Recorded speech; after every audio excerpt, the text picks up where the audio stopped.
Hi everyone, my name is Caroline and I'm a senior studying health science in Sargent College.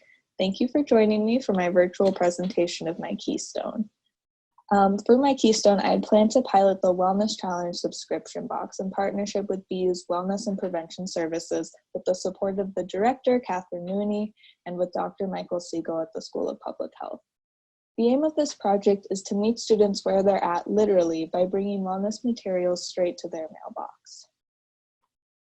College is a time of great change, and many of these changes are really exciting, like meeting new people, exhibiting greater independence, and honing in on your academic interests.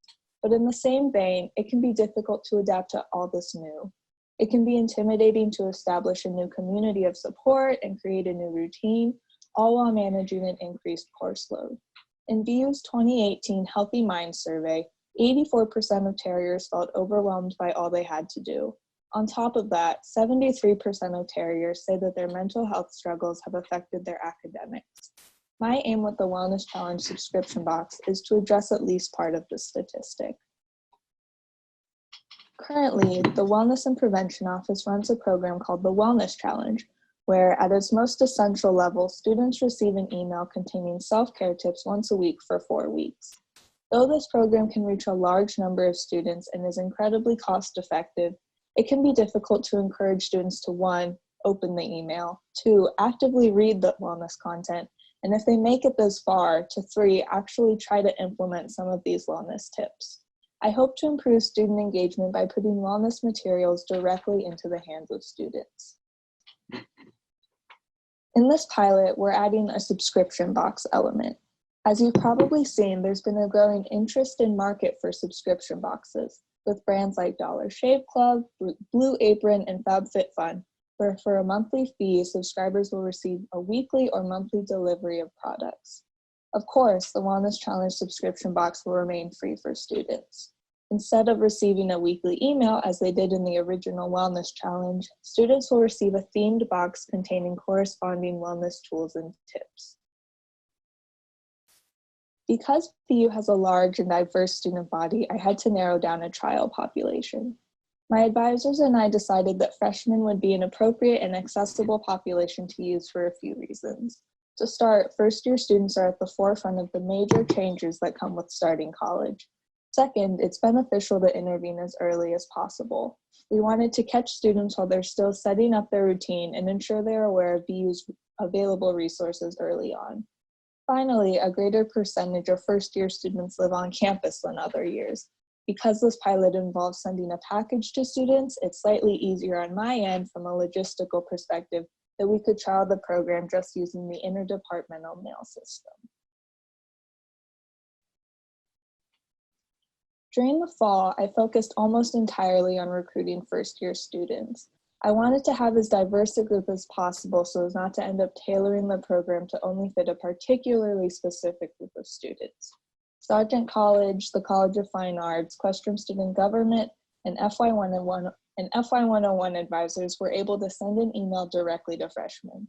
Nikki was kind enough to include a recruitment link in the Kilachand Weekly, and Professor Fish allowed me to pitch in her studio classes. My most successful event was at the Midnight Breakfast, an exclusive freshman event to celebrate the end of the fall semester. And there I was able to table and get nearly 200 signups.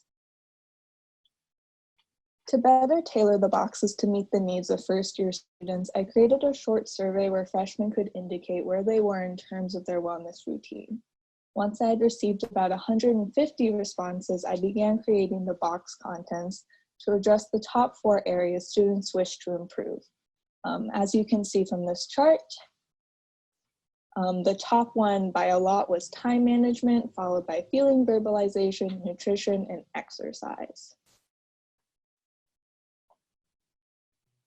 So, what went in the boxes? The first box to go out was time management, thinking that since this was the most requested one, students would see that these boxes were tailored for them, and hopefully if they could get some sort of new time management routine down, they'd be able to find ways to implement other wellness tips in the coming boxes. So to start, I had a 24-hour time grid that I adapted from the Educational Resource Center. I then created a new check it off activity to help students prioritize what their work needed to be done. And I got them some Post-it notes, chocolate, and highlighters to get them started. The next box to go out was nutrition. Here, I was able to refurbish some Headspace material since Headspace is now available for free through the Wellness Office.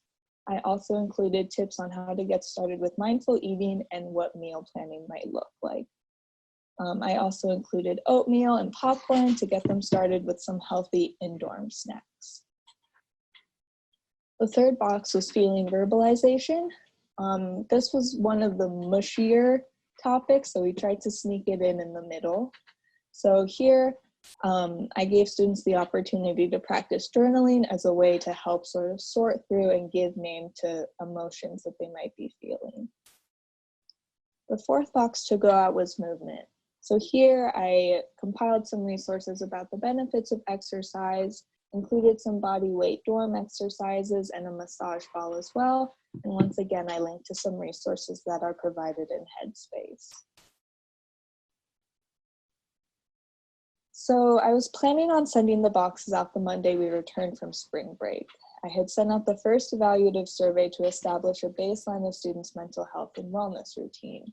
When BU sent the first COVID-19 related email giving students the option of returning home, I figured I would just send boxes to students who were remaining on campus, as the box materials fell under physical distancing guidelines. So I packed up 10 boxes, as you see here, and sent them out.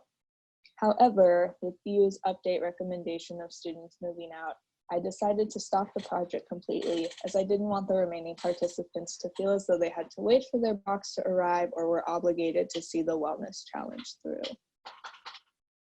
Despite my not being able to complete the project, my advisor at the Wellness Office is excited to run the project in the next school year. All of the resources and materials are ready to go, so there's little left to prep should they move forward with the pilot.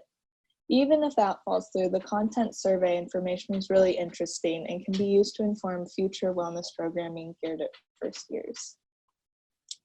Thank you for joining me.